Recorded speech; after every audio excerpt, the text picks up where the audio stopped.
And we're back. So once you have somebody that is ready to join your company, what's the first thing that most of us do with a new recruit? We start vomiting information all over them, right? Here's our comp plan, here's 60 days to senior, here's our training guide, this is our team, you should read all of this. Let me tag you in 50 different things on our team page, and you need to read all of them, and then you know exactly what you're doing, and you just call me if you need anything. How many people read all that stuff? Not so many. Why do we have the same questions getting asked over and over and over on the team page? Because nobody wants to read all that stuff that you just tagged them all in or emailed to them, because you just gave them information overload. So instead of doing that, let's try a whole new approach, and we're going to go with the interview. We want to sit down with our new recruits, and we want to ask them small talk. We want to ask them about them. We want to ask them about their families. We want to ask them questions about themselves. And that's going to open them up, and they're going to start developing a feeling of trust and friendship with you. And they're going to say, oh, you know what? She's not just using me to build her team. She really cares about me. She's really my friend. And they're going to start opening up and trusting you. You want to try and find connectors and form alliances, because that's what makes your team strong, is being able to have connections between them. The second question that you want to ask them is, what drew them to Jamberry? What was it that ignited that spark of hope for them? What do they hope to gain out of it? You want to just keep asking them questions about, you know, and we all know everybody wants to make more money, but usually it correlates to a tangible item. So ask them, so what is it that you need? What exactly did you join Jamberry for? Was it for a new car? Was it for your kids' dance lessons? Was it for your family vacation that you haven't taken in 15 years? Find out what makes them tick. Oops. And ask them how much that they want to make. So if they sit there and they tell you, you know what, I joined Jamberry because I really needed to change my family's life, and I need to pay my child's school tuition. You know, that's a really, really great goal. Let's write that down. Your goal is to pay your child's school tuition. Now, how much is that school tuition a year? Then you're going to break it down by month. Okay, so you need to make this much in a month to pay your child's school tuition, right? Then you want to figure out how much they're willing to put into the business. So, you know, are you willing to work 1 night a week, 5 nights a week, 1 weekend? Find out how much that they're willing to put into it.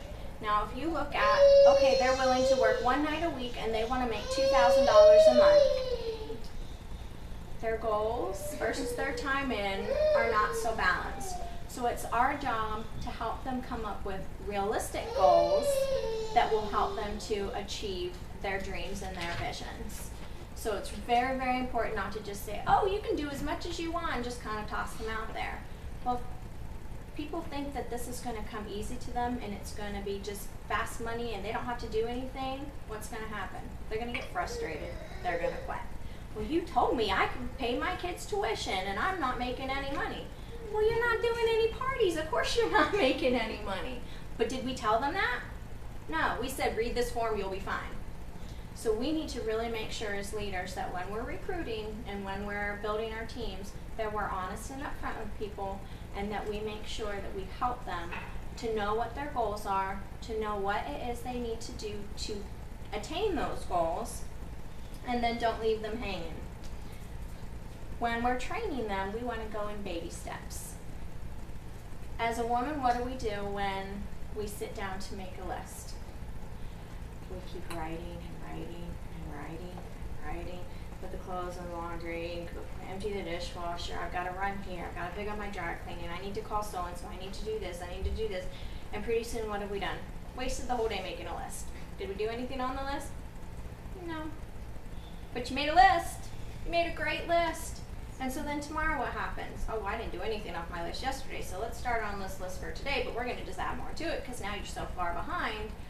So we need to stop that. We need to start making lists in increments of 3. I need to make my follow-up calls. I need to go to the bank. I need to do my power hour calls. 3 things on your list, no more. Once you have those 3 things on your list, do them, no matter what. If you set up your schedule and you say, okay, this is my time to get my list done. I'm going to start with thing number 1. It's going to take me 15 minutes. Kids, this 15 minutes is mine. I'm not doing anything for 15 minutes. Nothing's going to distract me. I'm going to get this done. Cross it off your list. And what have you just accomplished? Way more than you ever accomplished before sitting there making your list of 50 things. So, list of 3. We want to go in baby steps. And when you're talking to your recruits, it's the same thing. Don't give them more than 3 things to do, because anything over 3, they're going to get overwhelmed. So their 3 things might be, read the startup guide, set up your launch party, and start writing your goals. 3 things. And then we're going to follow up with them. And we're going to give them 3 more things. And pretty soon they're going to know a whole lot more than some of these girls that have been on the team page for 6 months with their list of 100 things. So if we can really break it down into nice, easy baby steps, we're going to help everybody see a lot more success. When scheduling their launch parties,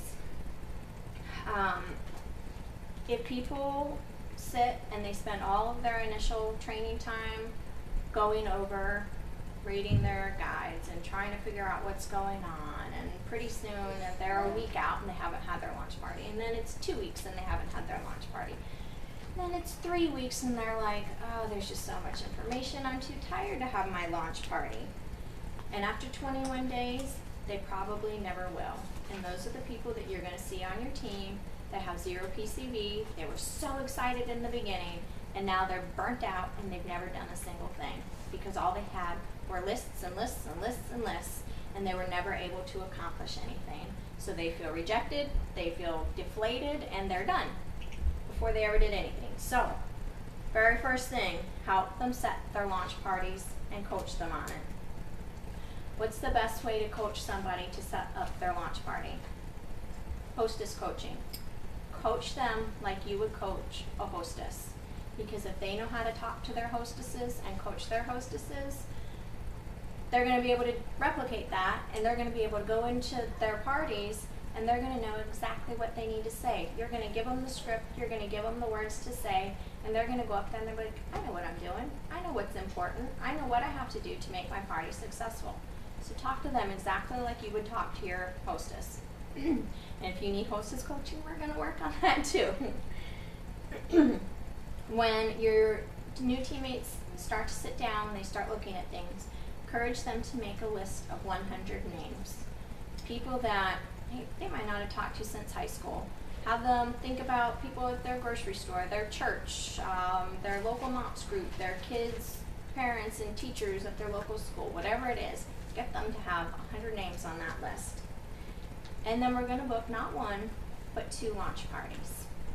We're going to book our first launch party, and we're going to call all those people and say, I am so excited, I just started doing this really cool thing, I think you would love it, and I would really love if you could come and just help me out. You don't have to do anything, just come help me out, and if you could bring a friend, I promise you will have so much fun.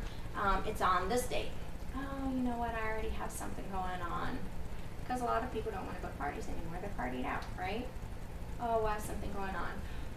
Oh, well, guess what? I have a second date for you. I'm actually having 2 parties, and since you can't make it to the first one, why don't you come to the second one? That's going to give people, they're not going to have so many chances to say, oh, I have something else, because the chances of them having 2 things booked in one weekend on those days, not as good. So, 2 parties, but we're not going to tell anybody about the second party until they've turned down the first one. And then, as she's putting those parties together, encourage her to combine them. She can combine all those sales in one and have one very, very successful launch party. And what happens when you have a successful launch party? What happens? You're excited, right? You feel like you've accomplished something. You're making your money back. You are meeting people. You're learning the business in a way that you never would have learned if you were just sitting on the group page reading document after document after document. Instead, you're living it, you're doing it, you're breathing it, and you are making money. Who doesn't want to make money in their first month? That's our goal, right? We want to make our kit credit back in our very first month. So if you help them to have a very successful launch party, they're going to start their businesses already excited and ready to go. Nobody starts their business and makes, $400 and then says, oh, well, you know what, I just think I'm going to quit now. Nobody does that, right? If you just made $400, you're like, when's my next show, right? Because I want another $400 or $300 or whatever it is. You can make a lot of money off an average party. So, what's my time? 5 minutes. Okay.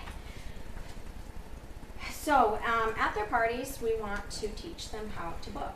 Now, we've already gone over the hostess coaching with them, so they're already getting pretty comfortable with talking to people and with what they need to do to be a good hostess. Now we want to teach them how to book parties so that their party can be a success.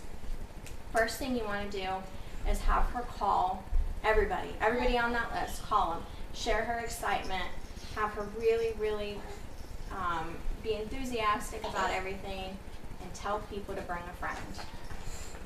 I've got great prizes. If you want to bring a friend, I'm going to have an extra special drawing, but you have to bring a friend to do it.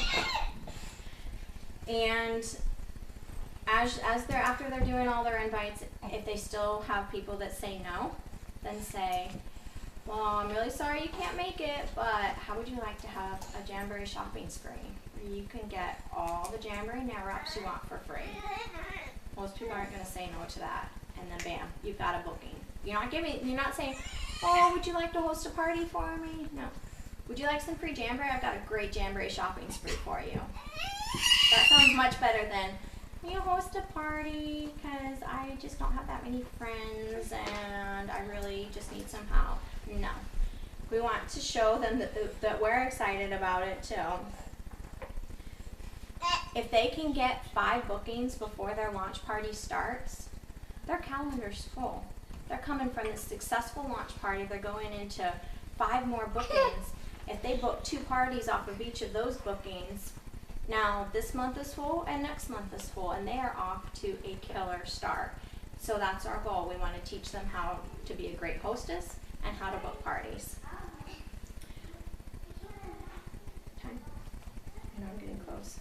3 minutes. Okay, we're going to stop there. If you'll stop it.